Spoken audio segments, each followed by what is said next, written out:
तो हेलो भाई लोग, स्वागत है तुम्हारा मेरे एक नए वीडियो में।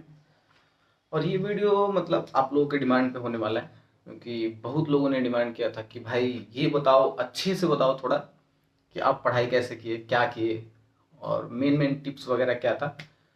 तो इसमें मैं अपने 5-6 टिप्स बताने वाला हूँ, जो कि ओनली एएलपी के लिए ही नहीं, ज़्यादातर कॉम्पिटेटिव एग्जाम के लिए काम आएगा। तो शुरू करते हैं यहाँ से कि मैं बिहार से हूँ, रोहतास डिस्ट्रिक्ट सासाराम से। तो 10th तक का तो स्टडी मैंने पूरा बिहार से किया, नॉर्मल कॉलेज से। और फिर उसके बाद जैसे ही मैं 10th पास हुआ तो घर वालों ने ये बोला कि तुमको तो घर पे नहीं रहने देंगे, क्योंकि मेरा माइंड इधर उधर होते रहता था। तो घर वालों ने बोला तुमको यहाँ पे नहीं रहने देंगे, बाहर जाओ, वहाँ पे जो करना है करो, कम से कम वहाँ के लोग ये नहीं जानेंगे ना कि हम लोगों के घर का है, तो बेइज्जती नहीं करवाएगा तुम।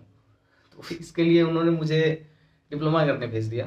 ऐसे मैंने एंट्रेंस का तैयारी किया था, लेकिन उस टाइम तक मैं अच्छे से पढ़ाई वढ़ाई नहीं करता था, इसकी वजह से मेरा नहीं हुआ था एग्ज़ाम। तो उसके लिए घर वाले बोले कि तू चला जा। तो मैं वहाँ से सीधा आ गया मथुरा।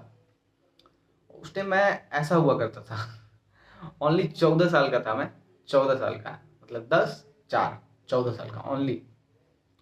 उसके बाद मैं 14 साल का था, आ गया मैं डिप्लोमा कॉलेज। और 2014 में फिर उसके बाद डिप्लोमा में वही रूटीन, अपना कॉलेज जाओ आओ बस नॉर्मली, और कुछ नहीं। एग्ज़ाम के 1 महीने पहले पढ़ाई करो, मैं भी ऐसा ही था, सब लोग ऐसा होते हैं कि डिप्लोमा कॉलेज इंजीनियरिंग कॉलेज में जाओ आओ बस 1 महीना पहले पढ़ाई करो, और तो कुछ नहीं होता।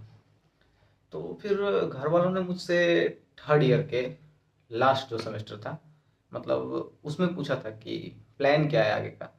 मैंने बोला था कि ऐसे ही 1-2 साल कंपनी में जॉब करेंगे और फिर उसके बाद चले जाएंगे विदेश, फॉरेन। मेरा गवर्नमेंट जॉब करने का कोई इरादा नहीं था।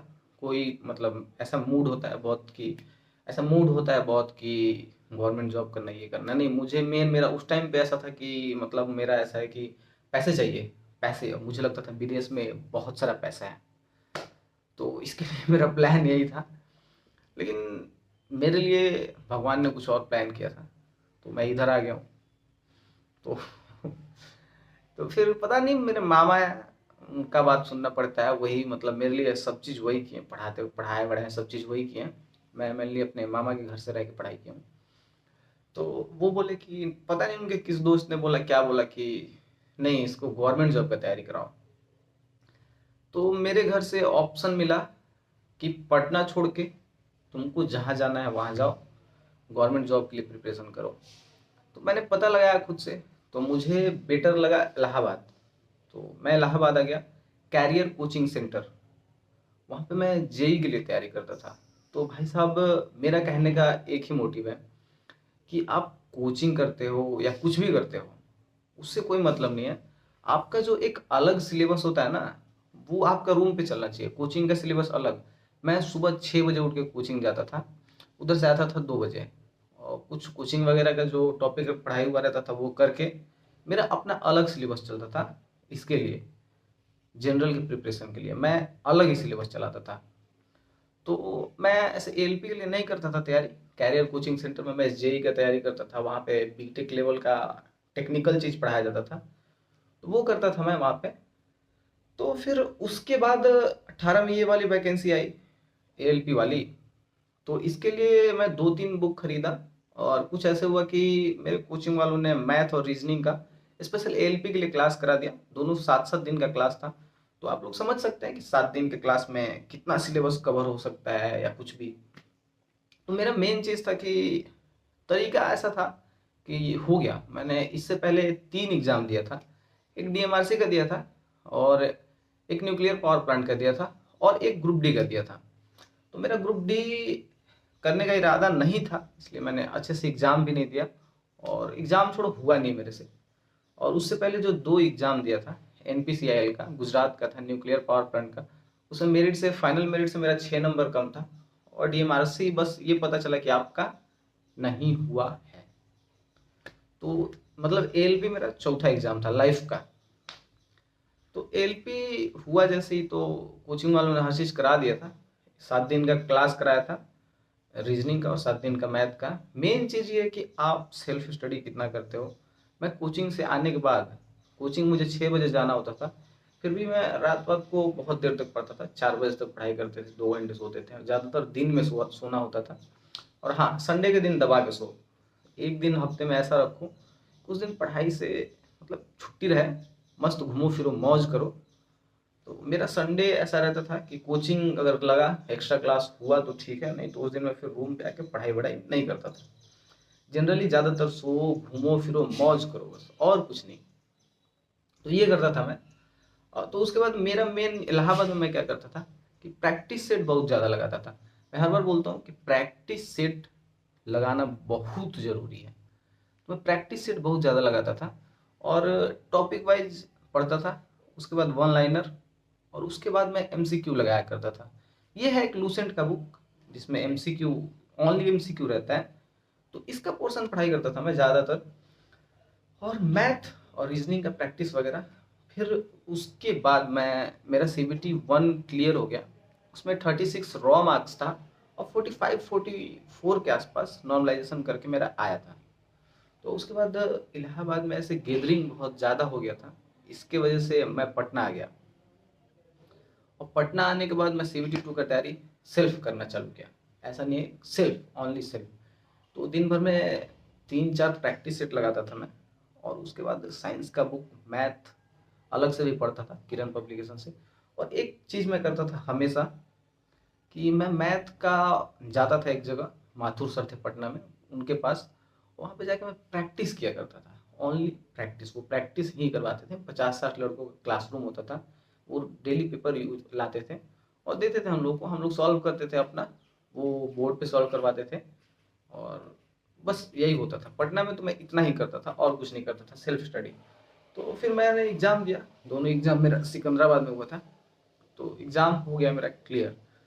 उसमें मेरा ओनली रॉ मार्क्स था 63 के आसपास, लेकिन वो शिफ्ट बहुत टफ था, इसकी वजह से मेरा 10 या 12 नंबर के आसपास इंक्रीज हो गया था नॉर्मलाइजेशन में। तो मेरा 75 या 76, मतलब 75 पॉइंट कुछ था।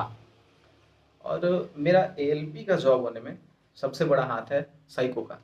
जब हम लोग क्लास करना चालू किए तो पता चला कि एक नवादा में टीचर हैं, काफ़ी अच्छे हैं, लेकिन उनका एज काफ़ी ज़्यादा हो गया था। तो उनके ही थ्रू इलाहाबाद में कोचिंग चलवाया जा रहा था। तो हम लोग वहाँ पे गए, मैं और सोनू हैं, दोस्त हैं मेरे, सीनियर थे कॉलेज में। तो वो है, हम दोनों लोग इलाहाबाद गए साइको का तैयारी करने। तो वहाँ पे 5-6 दिन का क्लास हुआ था, लेकिन बाद में ये पता चला 5-6 दिन के क्लास में कि साइको का क्लास करने का कोई फ़ायदा नहीं है। तो मेरा कहने का मतलब है, अगर किसी भी चीज़ का आपको साइको करना है तो क्लास मत करना, लैपटॉप लो, आप साइबर कैफे में जाओ, जहाँ भी जाओ वहाँ पे जाओ और आप जनरली खुद से प्रैक्टिस करो। वो मोस्ट इम्पॉर्टेंट चीज़ है। तो मैं ज़्यादातर प्रैक्टिस करता था, दिन भर में 6-6, 7-7, 8-8 प्रैक्टिस सेट लगाता था और रिपीट करता था। रिपीट मतलब एक बार जो प्रैक्टिस सेट है उसको हटा दिया, ऐसा नहीं, करने के बाद, सॉल्व करने के बाद उसको छोड़ दिया, नहीं। रिपीट पे लगाता था मैं एक ही प्रैक्टिस सेट को 5 बार 6 बार, क्योंकि साइको स्पीड का खेल है। आपका स्पीड कितना है, माइंड का स्पीड और माउस का स्पीड कितना है, उससे साइको मेन चीज़ होता है। उसके बाद साइको भी क्लियर हो गया मेरा, और मेन मेरा साइको में ही नंबर था 24 नंबर 30 में। तो वो मतलब आप लोग लग रहा होगा कि 30 में 24 बहुत कम है, लेकिन मैंने ज़्यादातर लोगों से पता किया तो 24 नंबर बहुत ज़्यादा होता है। तो ये था मेरा कंपटीशन का जर्नी। और आगे मैं जेई के लिए प्रिपरेशन करता हूँ, कर रहा हूँ।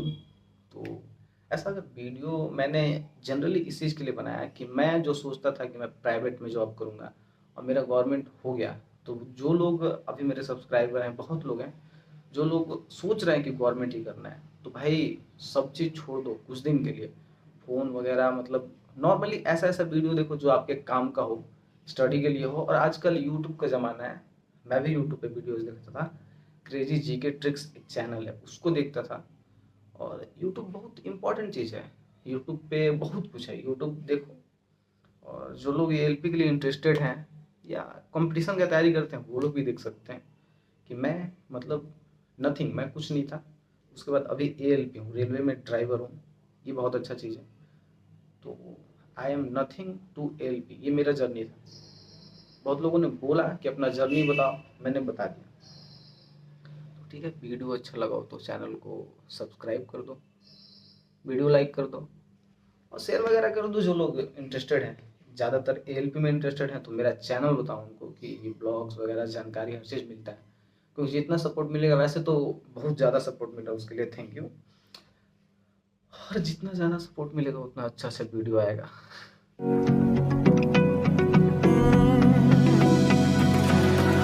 I found a picture we took many years ago when I sat